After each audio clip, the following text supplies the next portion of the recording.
Hi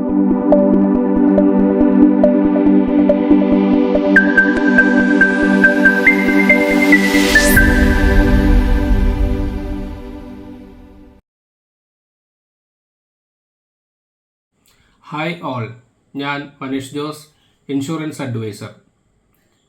ഇന്നത്തെ current സിറ്റുവേഷനിൽ എങ്ങനെ ഒരു ഹെൽത്ത് ഇൻഷുറൻസ് വളരെ ഈസിയായി ജോയിൻ ചെയ്യാൻ സാധിക്കും?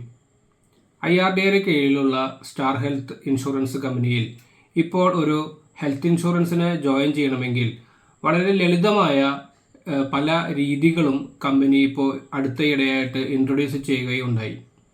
ഞാൻ കഴിഞ്ഞ ദിവസം ഒരു NRI ഒരു പേഴ്സണെ ഞാൻ കണ്ടപ്പോൾ ആള് എൻ്റെ അടുത്ത് സംസാരത്തിൽ ഇങ്ങനെ പറഞ്ഞത്, ഞങ്ങൾക്ക് കമ്പനി അവിടെ ഇൻഷുറൻസ് തരുന്നുണ്ട്, എന്തിനാണ് നമ്മൾ ഇന്ത്യയിൽ ഒരു ഇൻഷുറൻസ് കമ്പനിയിൽ ജോയിൻ ചെയ്യുന്നത് എന്നാണ് അദ്ദേഹം ചോദിച്ചത്.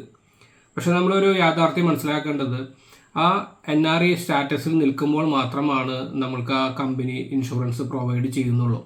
എന്തെങ്കിലും ഒരു ക്രിട്ടിക്കൽ ഒരു അപകടമോ അല്ലെങ്കിൽ വേറെ എന്തെങ്കിലും ഒരു സാഹചര്യം ഉണ്ടായി നമ്മൾ നാട്ടിലേക്ക് തിരിച്ചു വന്ന് നിൽക്കുന്ന സമയത്താണ് നമുക്ക് ഇവിടെ ഒരു ഹോസ്പിറ്റൽ ഒരു ട്രീറ്റ്മെൻറ്റ് ഉണ്ടാകുന്നതെങ്കിൽ എങ്ങനെയാണ് നമ്മൾ അത് മാനേജ് ചെയ്യുന്നത്? അതേപോലെ തന്നെ വളരെ യങ്ങറായിരിക്കുന്ന സമയത്ത് ഹെൽത്ത് ഇൻഷുറൻസിൽ ജോയിൻ ചെയ്യുന്നതാണ് അഭികാമ്യം.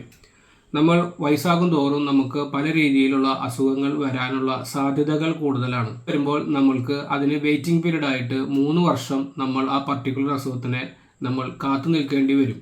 നമ്മൾക്ക് ഹെൽത്ത് ഇൻഷുറൻസിൽ ജോയിൻ ചെയ്യണം എന്നുണ്ടെങ്കിൽ പല രീതിയിലുള്ള വ്യവസ്ഥകൾ ഇന്നത്തെ സാഹചര്യത്തിൽ ലഭ്യമാണ്. അതായത് EMI ആയിട്ട് നമ്മൾക്ക് മാസത്തവണകളായിട്ട് നമുക്ക് പോളിസിയിൽ ജോയിൻ ചെയ്യാം. സ്റ്റാർ ഹെൽത്ത് തന്നെ ലോൺ സൗകര്യം ഏർപ്പാട് ചെയ്യുന്നുണ്ട്. അതുപോലെ തന്നെ നമ്മുടെ ഡെബിറ്റ് കാർഡോ ക്രെഡിറ്റ് കാർഡോ വഴി ആയി നമ്മൾക്ക് ജോയിൻ ചെയ്യുകയും അതിനെ നമ്മൾക്ക് മന്ത്ലി EMI കൺവേർട്ട് ചെയ്തുകൊണ്ട് നമുക്ക് പോളിസി എടുക്കാനും സാധിക്കും. വേറെ ഒരു യാഥാർത്ഥ്യം പറയാനുള്ളത്, നമ്മൾ ഹെൽത്ത് ഇൻഷുറൻസ് ജോയിൻ ചെയ്യുമ്പോൾ മാക്സിമം നമ്മൾക്ക് ഇപ്പോൾ അടയ്ക്കാൻ പറ്റാവുന്ന തുക, ഉദാഹരണം 10 ലക്ഷം രൂപയുടെ ഹെൽത്ത് പോളിസിയാണ് നമ്മൾ എടുക്കാൻ ഉദ്ദേശിക്കുന്നതെങ്കിൽ അതോ, അല്ലെങ്കിൽ 20 ലക്ഷം രൂപയുടെ പോളിസിയാണോ ഇപ്പോൾ എടുക്കാൻ ഉദ്ദേശിക്കുന്നതെങ്കിൽ അതോ, നമ്മളുടെ ഇപ്പോഴത്തെ സാമ്പത്തികമായി എത്ര രൂപ അതിൻ്റെ പ്രീമിയം നമ്മൾക്ക് വഹിക്കാൻ സാധിക്കും എന്ന് കണക്കാക്കിക്കൊണ്ട് വേണം ജോയിൻ ചെയ്യാൻ.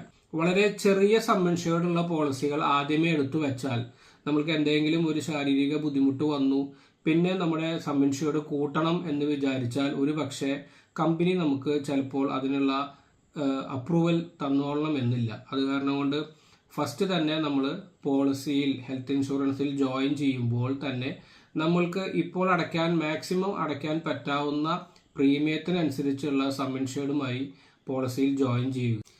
ഇത്രയും ഈസിയായി ഇപ്പോൾ ഒരു ഹെൽത്ത് ഇൻഷുറൻസ് എടുക്കാനുള്ള ഒരു സാഹചര്യം നമ്മുടെ മുന്നിൽ നിൽക്കെ അത് നമ്മൾ ഒരു കാരണവശാലും നീക്കിക്കളയരുത്. അപ്പോൾ ഇന്ന് തന്നെ ഇതിനുള്ള ഒരു ഉറച്ച തീരുമാനമെടുക്കുക. ഉടനടി എന്നെ വിളിക്കുക. ഞാൻ മനീഷ് ജോസ്.